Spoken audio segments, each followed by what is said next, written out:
Hello, my dear students. I am Ranjita Singh. Today we are going to discuss about strong and weak acids and bases. Now, first of all, we have to know what is strong acids. An acid which is completely ionized in water and produce a large amount of hydrogen ions is called a strong acid. Students, strong acid उसे कहते हैं जो water में completely ionise हो जाए और large amount of hydrogen ions से ज़्यादा आपको hydrogen ions they. Students, for example hydrochloric acid, अगर हाइड्रोक्लोरिक एसिड को मैं वाटर में डिज़ोल्व करूँगी तो ये आपका कम्प्लीटली क्या हो जाएगा, आयनाइज्ड हो जाएगा। H+ और Cl-, दो तरह के आयंस आपको मिलेंगे, एक पॉजिटिव और निगेटिव। ये आपका 100% वाटर में क्या हो जाएगा, आयनाइज्ड हो जाएगा।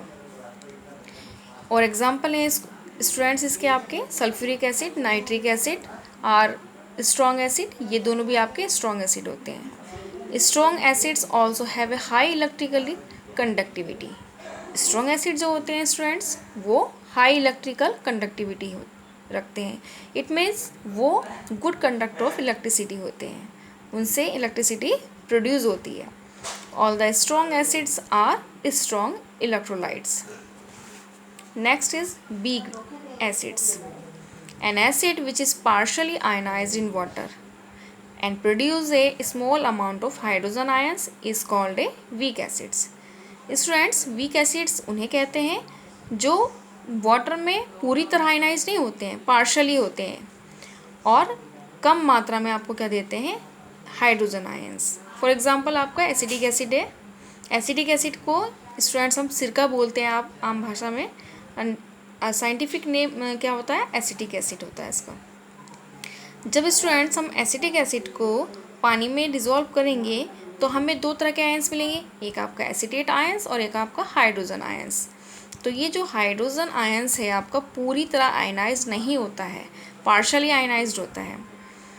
तो इसमें क्या होगा, ये आपको इसमें ये डबल एरो का साइन है। डबल एरो का साइन यही आपको इंडिकेट करता है कि ये आपके ये दोनों आयंस मिलकर आपस में मिलकर फिर दोबारा से क्या बना लेते हैं, एसिटिक एसिड बना लेते हैं।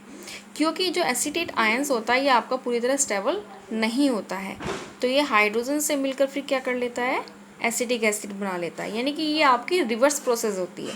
तो इसलिए यहाँ पर आपका कौन सा साइन लगेगा, ये डबल एरो का साइन लगेगा। और सिंगल एरो का मतलब होता है पूरी तरह से आयनाइज्ड होना। कम्प्लीटली जब आयनाइज्ड होगा तो सिंगल एरो होगा, लगेगा आपका, और जब पार्शली आयनाइज्ड होता है तो स्टूडेंट्स हम डबल एरो से इंडिकेट करते हैं। Carbonic acid also weak acids, ये आपका हाइड्रोजन आयंस और कार्बोनेट आयंस देता है। Acetic acid, carbonic acid and sulphurous acid are weak acid. Weak acid have low electrical conductivity. ये क्या होते हैं, आपके पुअर कंडक्टर ऑफ इलेक्ट्रिसिटी होते हैं। All the weak acids are weak electrolytes. Next is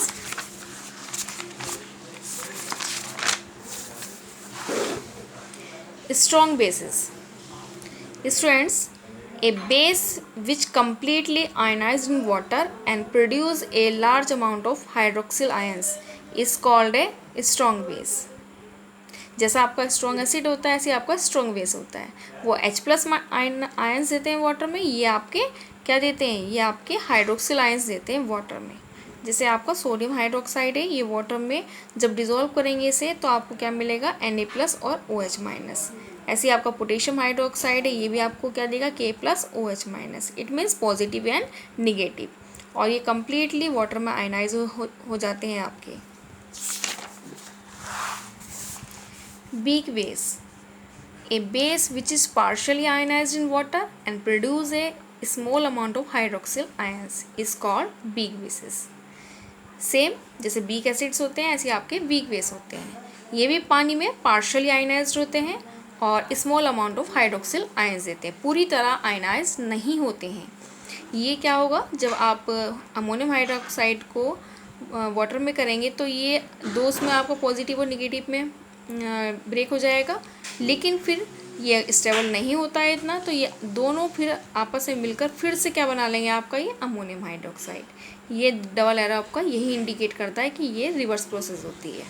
ऐसे कैल्शियम हाइड्रोक्साइड आपका calcium +2 और ये 2OH-।